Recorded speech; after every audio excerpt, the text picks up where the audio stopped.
Hello everyone, it is me Vegeta T23 and welcome back to my new What If. Today we're starting something that I don't know too many people have thought of, and that is what if Saiyans and Tuffles had an agreement. Before I start, I'd like to mention that I created a Discord server for you to join. The link is in the description of this video, so if you'd like to join in and talk to me and the rest of my fans, it's there. I'd also like to mention that I created an Instagram so you can survey my very uninteresting life. I mainly post Osu stuff. Now back to the video. Before I start, I'd like to throw in a couple words in before we start with how it will unfold. We know that the Saiyans have settled on planet Plant after Sadala got destroyed in the Saiyan War, and they stayed there for quite a while until they made a move on the natives. Well, in this scenario, it almost happens, but it gets a happy ending, at least for a while. No one gets any special powers and everything unfolds as it should be in the canon. With all that said, let's begin the series. It's currently age 720 and the Saiyans are planning on making a move to level the whole planet down for their own purposes. Bardock, not pleased with the idea, asks them if he can go make a deal with their king so that they can live among them. King Vegeta is actually fond of taking it by force, but since many other reasonable Saiyans are crybabies to him, Bardock is then let go to try bargaining. One of King Vegeta's guards and Gine go along with Bardock, just in case something happens. As they fly there, Bardock shares a small talk with Gine how she should have come. However, he's glad that she's on his side, flustering Gine. Once they arrive at the main building, the guard immediately looks all tough, seeing King Vegeta as a god and sharing his ideology. However, he has to follow the king's commands. Bardock steps up and asks one of the Tuffles King guards that they need to talk for a moment and asks to be let in. Seeing the Saiyans, the Tuffles aren't very much fond of them. They decide to let the girl, or Gine, in since they believe her more than a bunch of thugs with battle scars and mean ass looks. Bardock tells Gine what she has to do and to come out safely. Gine agrees and follows the Tuffle. On the door front, the two guards are arguing, while in the corridor, Gine and another guard escorts to the king's office. Once they arrive, she slightly towers over the king, being higher than him. Gine explains the situation. She says that they've been living in complete isolation from anyone other than their own. She also says how their king wanted to take the planet by force, but it's a good thing he let it unfold peacefully and asked for a treaty to live among Tuffles. Tuffle King didn't quite like the idea, so he said that he will assert his own set of rules and regulations. First of being, it has to be a signed treaty between both kings, copied at least a dozen times and stored safely around the planet. Next thing is that they can come here to live, but aren't allowed to fight, injure, or kill any Tuffles. Any fight has to be approved by himself, and even if the fights are allowed, killing is out of the question. They can't do illegal stuff such as robberies and the like. He will create a treaty and will let their king take care of the rest. He will then ask of the king to bring a signed document to him personally. While this doesn't sit well with the guards, Tuffle King has faith in the Saiyans. Gine then agrees and patiently waits for the stuff needed to make an agreement. Tuffle King informed his newsmen to create an announcement regarding the whole thing and to release it when the treaty is signed and brought to him. Gine is then escorted back outside to her childhood friend and a triggered guard. They then leave. Back in the town where Saiyans lived, Gine brought in the treaty and told the king everything she was told. The king was quite disappointed that they have to sign stuff in order to merge races, but tries to keep his composure. King Vegeta reads the treaty, and amongst other things, it says to come back alone aside from a messenger, in this case Gine. So they go back to the city headquarters with the treaty signed.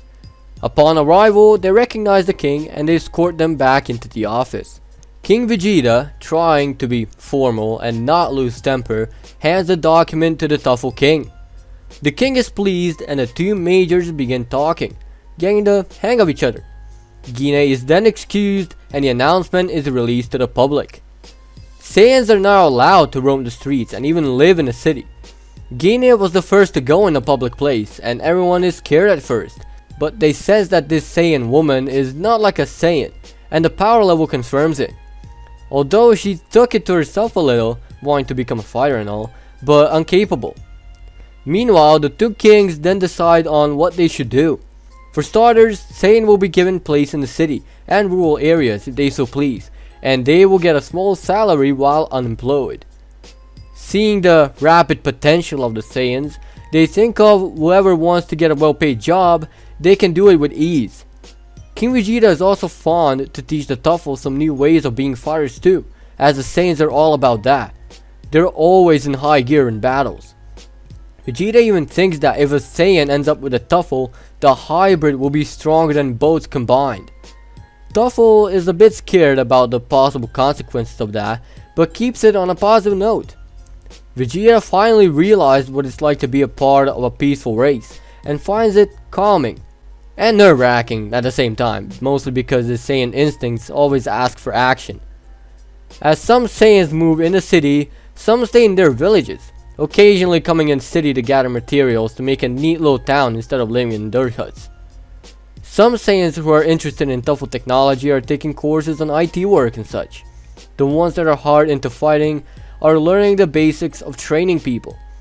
Women take up cooking courses for the most part.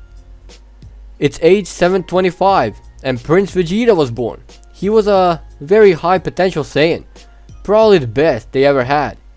Not long after, Tarbo was born, and that was the time to move on from an office similar to Tuffle King's office to a mansion of sorts, and they've settled there. While Prince Vegeta was pretty rowdy and spoiled, Tarbo was actually not into fighting and not as prideful as his brother. Bardock and Gine eventually hooked up and married. They had Raditz, and that small little family actually liked being known as citizens instead of foreigners, as Bardock worked as a farmer and mostly grew crops, just like Goku in Super, sneaking in training from time to time, eventually surpassing the king. Gine worked as a cook in a small restaurant, and for the most part they were very well paid, with an actual house and not an apartment. King Vegeta kind of gave up being royalty, but he was still the Saiyan king. He worked as a professional fighter and taught martial arts, getting a large amount of money from that. Vegeta attended school, but was a bully for the most part, so him and Tarbo got into plenty of school fights to decide what happens to Vegeta's victims. Some Saiyans have hooked up with Tuffles and made actual hybrids, which did exceed Prince Vegeta in the long run, but as of now, not much is happening. On age 730, a boy named Kakarot was born. Kakarot was a bit feisty, but calm and kind. Vegeta and Raditz were becoming buddies, solely because Vegeta has to train, so he took Raditz as his friend. Whenever Kakarot tried joining in, he was ejected from a group of cool kids. Kakarot was mostly alone, training. However, he did train with his father on the fields, and he found peace in training and honing his skills as a Saiyan. He doesn't have much of a silly face as in canon, and has more of a Saiyan look. While good things last quite long, it took a bad turn on age 743, when Frieza Force soldiers went to conquer the planet Plant in hopes of selling it for cheap. The local resistance was there and they began fighting. At home, Bardock heard all the commotion through the media as he went outside, and there were a few soldiers outside, firing little rain guns at them. Kakarot deflected them with ease and beats them up unconscious, tying them up as well. At Vegeta's mansion, the Queen and Vegeta are killing the goons with finger beams. In the city, many Tuffles, Saiyans, hybrids stood out and fought. King Vegeta stopped the training session to begin a new one, which was to end the invaders. The alliance made with Tuffles and Saiyans held up for a long time and paid off in a long run. However, even though they were quite powerful on their own, the troubles don't stop there. One day, a ship descends from the sky with a bunch more little ships as followers. A bunch of warriors exit out of it, and the Tuffles get ready to battle. As one is coming out with an extraordinary high power level, as we see it's Frieza. Everyone got confused as to what's happening, but the Tuffles are on their guard. Frieza comes out of his little pod and questions who has defeated all of his men. King Vegeta exits out and says it was him. Frieza tries to assess his power but seems inconclusive. Frieza asks for a pact in which they get to work for him, conquering planets and such. The few Saiyans that were there are quite excited, but they are suspicious of Frieza's actions.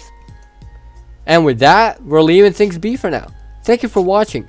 If you think I'm not creative, then click dislike. But if you like the video, hit that like button.